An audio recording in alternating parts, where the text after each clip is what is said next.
May I have your attention, please?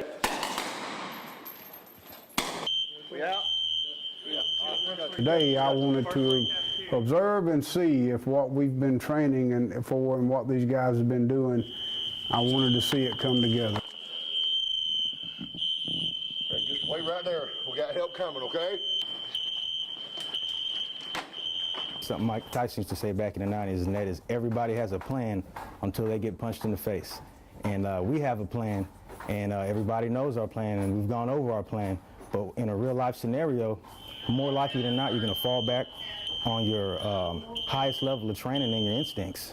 We never want this type of situation to happen, but of course we have to be practical and we have to ensure that we're taking the necessary procedures and steps to make sure that we minimize any injuries and fatalities. Got one coming out! That's why we got to train to get better, to increase our level of training so we're ready, you know, in a worst case scenario.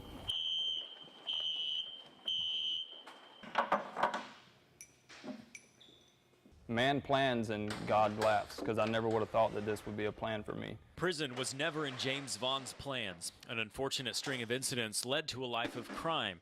So prison is exactly where he landed after making a life-changing admission. I was tired of the way that I was living, because I was hurting people, and I would never in a million years imagine doing something like that.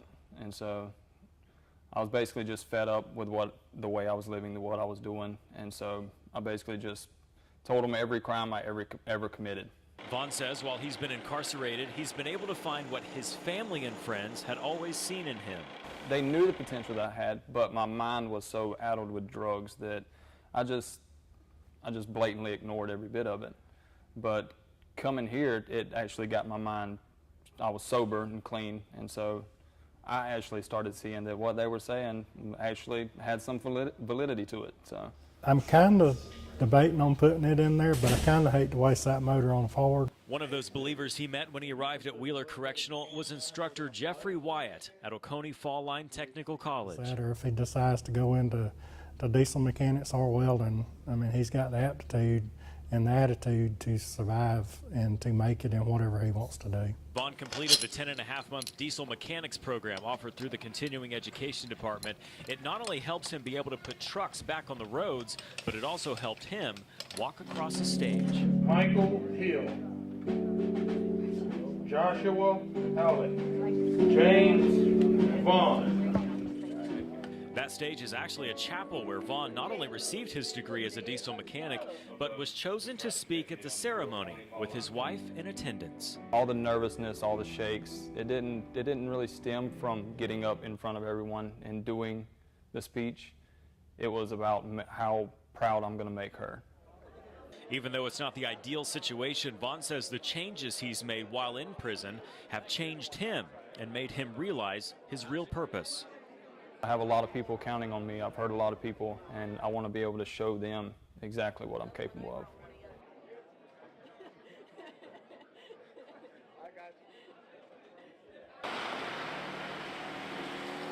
Words can provoke many emotions.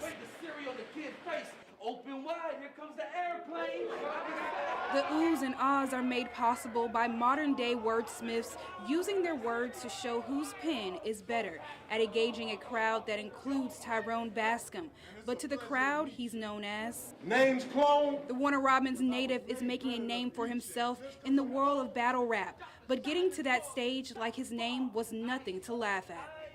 A lot of people like to think of Clone as a copy of someone else. I just think of it as a shell I made better myself. Before his newest claim to notoriety, Bascom was a rising local rapper who was known on the local scene, but... So I was actually on my way to becoming an MC until I let the fame and stuff, you know, take me off track a little bit. Going off track landed Bascom in and out of county jail and state prison, where he had to do some serious soul searching. And it was in that time where I sat down and I realized, like, yo, you got a lot of talent, you got a lot of smarts, you know, you need to use that, you know, because I was actually on a good path. Not even necessarily a good path, I was on a great path.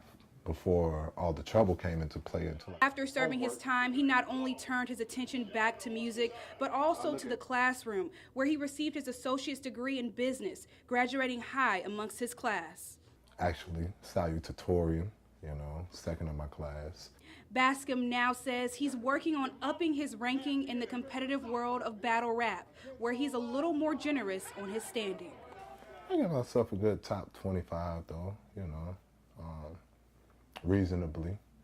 But I feel like I beat any top 25 in anybody's list any day.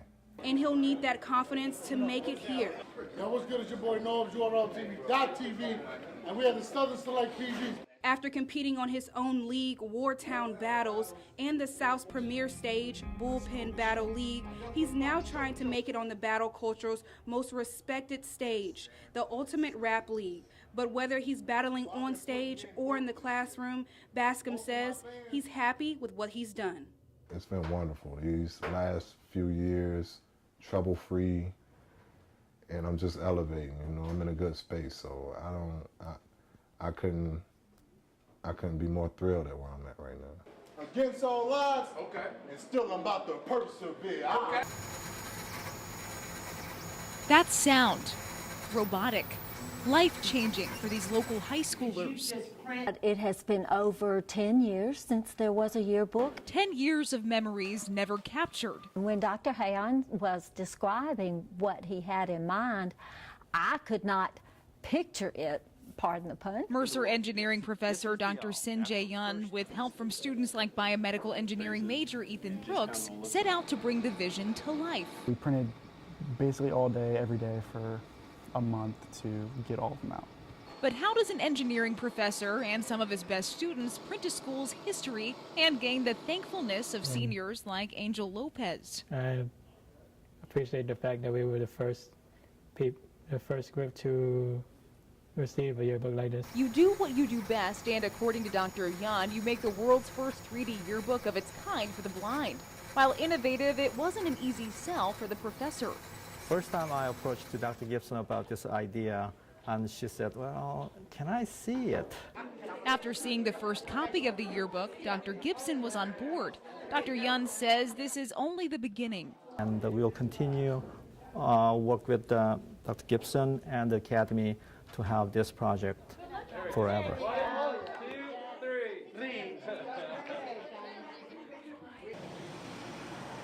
Oh, won't you wait till the sun shines, Nelly, when the clouds go drifting. Looking good! You got a good shape here. All eyes and cell phones were on the heads of some of Navicent Health's now baldest employees. I think it's some kind of like kindness, because they don't have to do it, but they're willing to do it for other kids and to feel more confident about themselves. The 5th annual Go Bald or Go Home charity event helps patients like Helvin, who was diagnosed this summer with leukemia, deal with the certain loss of his own hair. Yes, it makes me more confident about myself and that I'll lose my hair. I think you know him better than I would. Barbara Shelby Hurd lost a childhood friend to a rare bone cancer and says the event always helps her reflect. His name was Christopher, and he did pass away. I'm sorry. And just being able to do something like this is awesome. It does come full circle, especially seeing the kids that are going through it. Oh my gosh, I can't imagine. Even though it's not easy to voluntarily give up your hair, Scott Daniels hopes this stops one idea young patients face while fighting cancer. Hopefully it'll also show the children that you're not defined by your hair. In Macon, Nikel Williams, WGXA News. All right. Yeah, we need to glue this. We need to glue this. We need some tape. So far this year, we've learned parts of the engineering design process, which we have up on the wall here, which is ask, How the whole thing's gonna stand up now? imagine, plan, create, improve. And what we're trying to teach them is to be problem solvers. You're working as a team. It all comes back to you planning. every time I come here, I feel in the spirit that I can make what I want to make, that Mr. Lasky tell me that I can make it. We want them to be able to go to Chicago. We want them to be able to compete with others at MIT, different colleges. If we don't give them the basis now, then we're doing a disservice to our children. We talked about being dreamers. You can't dream if you don't have the skills to be able to compete. We're giving them those skills here with our STEM lab.